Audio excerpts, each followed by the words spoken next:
नमस्कार साथियों, मैं विक्रम शर्मा स्वागत करता हूं आपका कम्युनिकेशन स्किल्स के इस वीडियो कोर्स में। और आज हम शुरुआत करेंगे भाग 6 की, जिसमें मैं आपको ऐसे कई सारे फैक्टर्स बताऊंगा, ऐसे कारक आप जानेंगे जिनकी वजह से कम्युनिकेशन प्रभावित होता है। आप अच्छा संचार करना चाहते हैं तो इसके कई सारे ऐसे फैक्टर्स हैं जिनको आपको ध्यान में रखना चाहिए, जिससे कि आप प्रभावी संचारक बन सकें, बेहतरीन कम्युनिकेटर बन सकें। तो चलिए शुरुआत करते हैं भाग 6 की।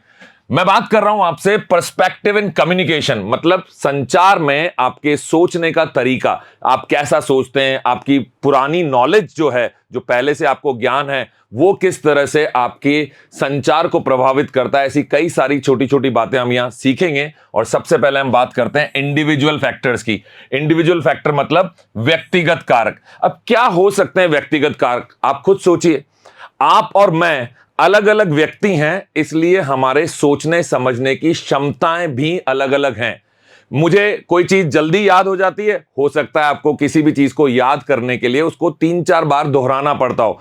इससे मैं बेहतर और आप कमजोर नहीं साबित होते। हम अलग अलग हैं तो हमारे तरीके भी अलग अलग होंगे। मुझे कोई चीज बहुत जल्दी हो सकता है मैं भूल जाता हूं, पर आप जब याद करते हो तो वो चीज आपको बहुत समय तक याद रहती हो। तो ये सब ऐसे व्यक्तिगत कारक हैं जो आपके कम्युनिकेशन को प्रभावित करते हैं। जब मैं बात कर रहा हूं इंडिविजुअल फैक्टर्स की, व्यक्तिगत कारक जिनको हम बोल रहे हैं, तो व्यक्तियों की गुण, आवाज, विश्वास और पूर्वानुमान, जो कि आप पहले से किसी से भी बात करते वक्त एक अंदाजा लगाते हैं ना कि ये मेरी बात को ऐसे समझेगा, या शायद ये मेरे बारे में ऐसा सोचता है, या शायद इस बात के बारे में इसको ज्ञान ही नहीं है। तो ये सब हमारे क्या हैं? पूर्वानुमान। ये सभी पूर्वानुमान हमारे संवाद में शामिल होते हैं। हमारे बातचीत करने का तरीका, अब मेरी आवाज अलग है, आपकी आवाज अलग है, मेरा बातचीत करने का तरीका अलग है, आपका तरीका अपना तरीका है। ये सब कम्युनिकेशन को प्रभावित करते हैं और ये हमारे व्यक्तिगत कारक होते हैं। उन सब पर गौर करिएगा और जिन कारकों को आपको सुधारना पड़े उन पे काम करिएगा। जब मैं बात कर रहा हूं इंडिविजुअल फैक्टर्स की, तो हम सबकी मानसिक क्षमताएं अलग अलग हैं। ध्यान लगाना मतलब फोकस करना, किसी भी बात पर हम कितना फोकस कर पाते हैं, ये सबकी अलग अलग क्षमताओं पर निर्भर करता है।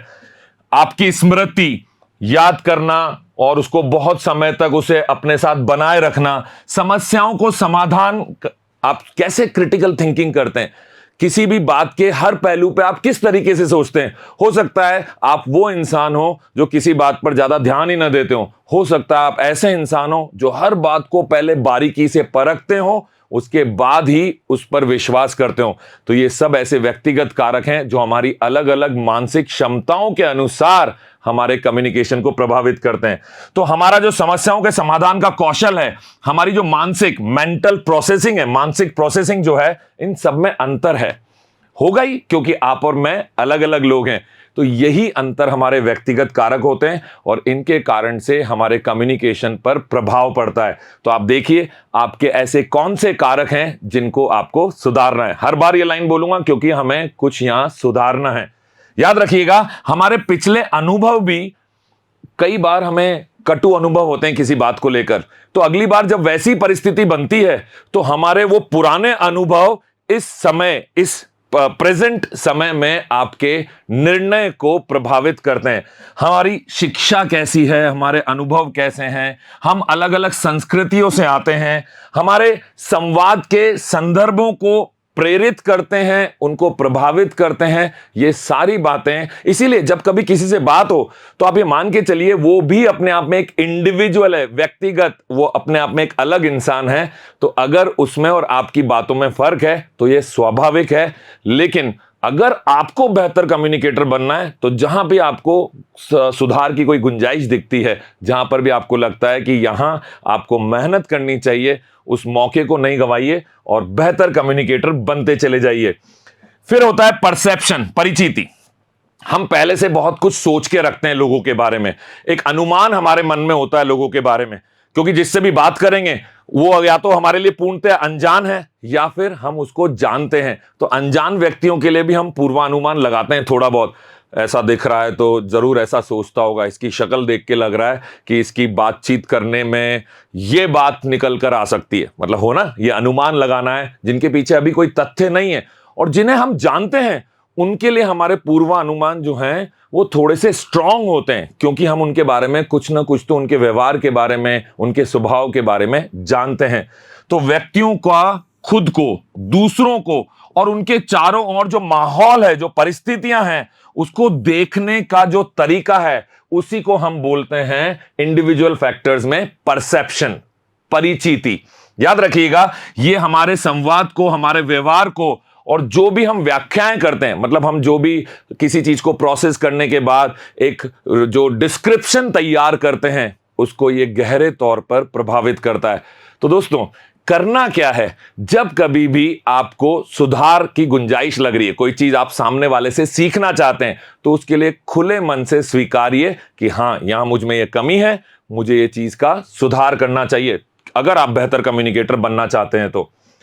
फिर आते हैं रिलेशनल फैक्टर्स। अब कई जगह, जिनको हम बोल रहे हैं संबंध परक कारक, अब मैं कह रहा हूं कि कई जगह पर ऐसा होता है कि हम झिझकते हैं अपनी बात को खुल के कहने के लिए, क्योंकि जो सामने खड़ा है उससे हमारा कोई ना कोई संबंध है, व्यक्तिगत संबंध है, व्यवसायिक संबंध है, और हम उस संबंध पे असर नहीं डालना चाहते। हम नहीं चाहते कि हमारे बातचीत करने से या खुल के बोलने से या सच बोल देने से हमारे संबंधों पर फर्क पड़े। तो ये संबंध जो परक कारक है, ये हमारी कम्युनिकेशन को, हमारे संचार की क्षमताओं को प्रभावित करते हैं, और खास तौर से ये शक्ति की गतिविधि को निर्धारित करते हैं। क्या है शक्ति की गतिविधि?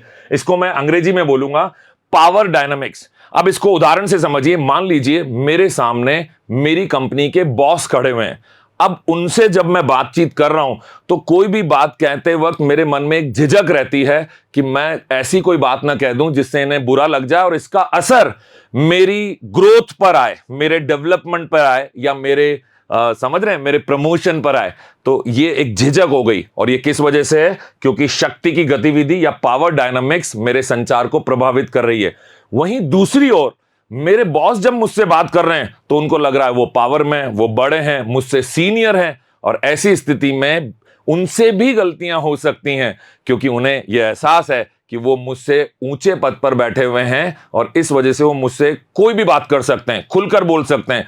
और ऐसा खुलकर बोलने में कभी कभी हमारे मुंह से गलत बात भी निकल जाती है। तो आप समझने की कोशिश करिए, संबंध कारक जो है ये हमारे कम्युनिकेशन को गहराई से प्रभावित करते हैं। तो इनको जब भी आप हैंडल करें, जब भी अपन किसी ऐसे व्यक्ति से बात कर रहे हो जहां हमें संबंधों के खराब होने का डर हो, वहां पर हमें थोड़ा सोच समझ के बोलना चाहिए, लेकिन सही बात बोलना अति आवश्यक है, क्योंकि बात ही सही नहीं होगी तो फिर बात करने का फायदा ही क्या है। कम्युनिकेशन में जो रिलेशनल फैक्टर्स हैं, संबंध परक कारक, इसमें आपको कई बातों का ध्यान रखना पड़ता है, जिनमें सबसे खास है विश्वास और आत्मीयता। जब दो लोगों में बात हो रही हो और उनके बीच में विश्वास की कमी हो, तो वो जो कम्युनिकेशन हो रहा है, उस कम्युनिकेशन में कहीं ना कहीं कोई ऐसी कमी रह जाएगी जिसकी वजह से आप जो जानकारी देना या लेना चाहते थे वो अधूरी होगी। अगर आप दोनों के बीच में आत्मीयता का भाव नहीं है, तो आप कभी कोशिश ही नहीं करेंगे सामने वाले को समझने की। तो जो भी दो लोग बात कर रहे हैं, संवादक जो लोग हैं, उनके बीच में विश्वास का होना, आत्मीयता का होना ही इस बात को सूचित करता है कि वो जो संचार है वो किस स्तर तक जाएगा, क्या वो अपने बेहतरीन स्तर तक जा पाएगा। और अगर कहीं पर भी इन चीजों की कमी होगी, तो वो जो संचार है वो निचले स्तर पर ही खत्म हो जाएगा। निचला स्तर मतलब आपकी जानकारी लेने और देने का जो काम है वो पूर्ण रूप से नहीं हो पाएगा। तो आप ईमानदार तरीके से संवाद करें, भावनाओं का ध्यान रखें, अपनी भावनाएं जब व्यक्त करें तो भी उन्हें संभल कर व्यक्त करें, और सामने वाले की भावनाओं का भी विशेष ध्यान रखें। तो विश्वास और आत्मीयता आपके संवाद का महत्वपूर्ण हिस्सा है। रिलेशनल फैक्टर्स जो संबंध परक कारक हैं, इनमें हम बात कर रहे हैं कॉन्फ्लिक्ट्स की और उनके रेजोल्यूशन की। मतलब हमारे बीच में कभी ना कभी तो ऐसा हो सकता है ना कि आप मेरी बात से सहमति ना रखते हो, तो ये कॉन्फ्लिक्ट की स्थिति है, एक संघर्ष की स्थिति पैदा हो सकती है यहां पर, क्योंकि आप मेरी बात से इत्तेफाक नहीं रखते, अग्री नहीं करते। आपको लगता है कि मैं जो कह रहा हूं वो बात सही नहीं, आप जो सोच रहे हैं वो बात सही है। तो अगर इस तरह का कोई कॉन्फ्लिक्ट है, कोई मतभेद है, मनभेद की बात नहीं हो रही है, हमारे मतों में भेद है, तो ऐसी स्थिति में हमारा कम्युनिकेशन कभी भी अच्छा नहीं हो सकता। तो कोशिश करिए जब कभी भी संघर्ष की मौजूदगी हो, उस स्थिति में आप सामने वाले को समझने का प्रयास करें ठंडे भाव से। ठंडा भाव मतलब आराम से, शांति से, विनम्रता से, क्योंकि हर वक्त आप ही सही हो ऐसा पॉसिबल नहीं है। तो जब कभी भी संघर्ष की मौजूदगी होगी तो आपका जो कम्युनिकेशन है, ये आपके जो संबंध है, आपसी संबंध, इन सब को भी खतरा है। आपके कम्युनिकेशन को भी खतरा है, आपके आपसी संबंध को भी खतरा है। तो हमेशा कॉन्फ्लिक्ट्स की स्थिति में ठंडे दिमाग से सोचना चाहिए, सोच समझ के ही बोलना चाहिए। वो कहते भी तो हैं, तोल मोल के बोल।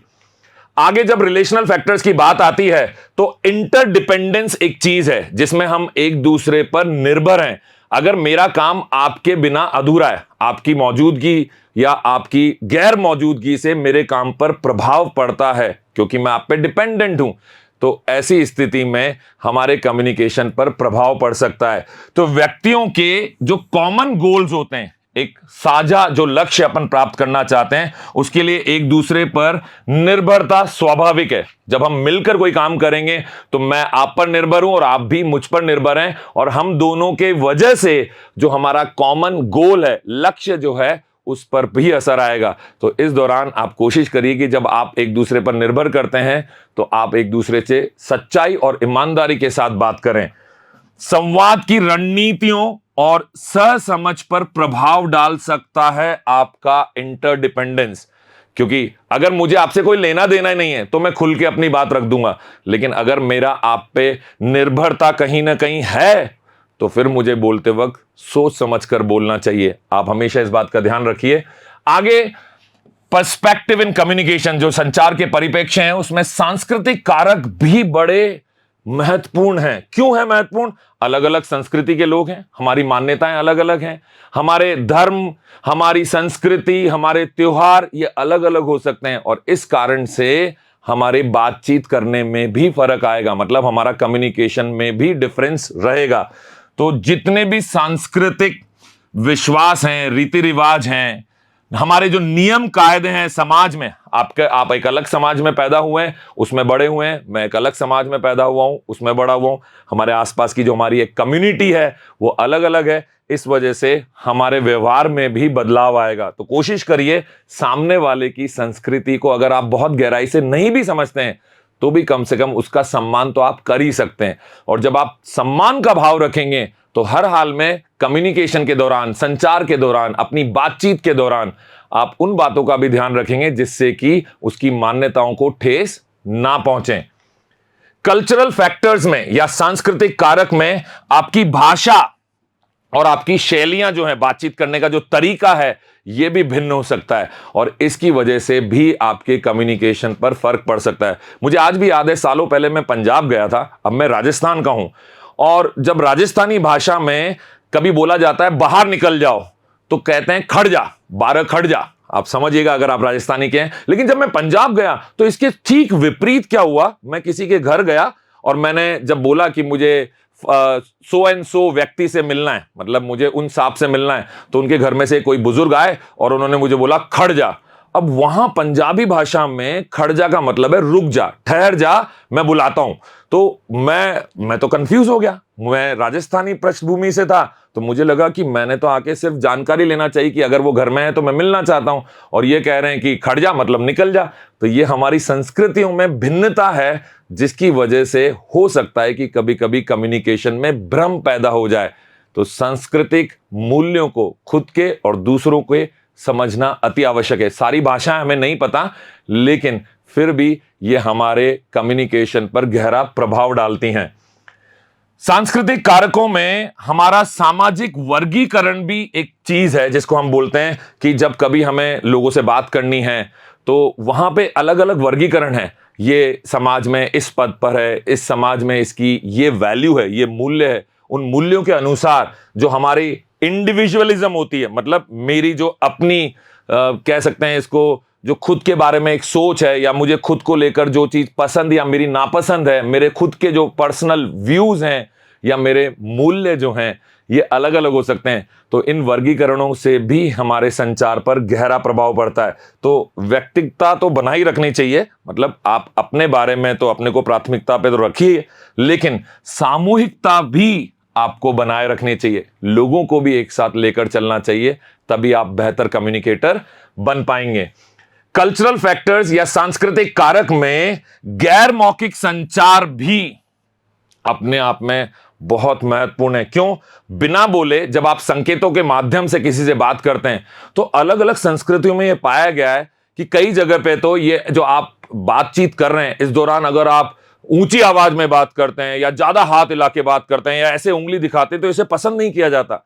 जबकि कम्युनिकेशन में बॉडी लैंग्वेज का एक अहम रोल है, इसकी वजह से आप बेहतर कम्युनिकेटर बन पाते हैं। तो जब कभी भी आप सांस्कृतिक कारकों के बारे में सोचें, तो आपकी जो शारीरिक भाषा है वो विनम्र होनी चाहिए, वो ऐसी होनी चाहिए कि किसी को भी आपके बातचीत करने का या आपकी शारीरिक भाषा से जो संकेत उसको मिल रहे हैं, वो उसे कहीं से भी गलत ना लगें। कोशिश करिए आपकी शारीरिक भाषा आपके संचार को ज्यादा प्रभावी बनाए, ना कि आपके संचार के विपरीत काम करें, क्योंकि गहरा प्रभाव पड़ेगा आपका जो संदेश आप देना चाहते हैं उस पर।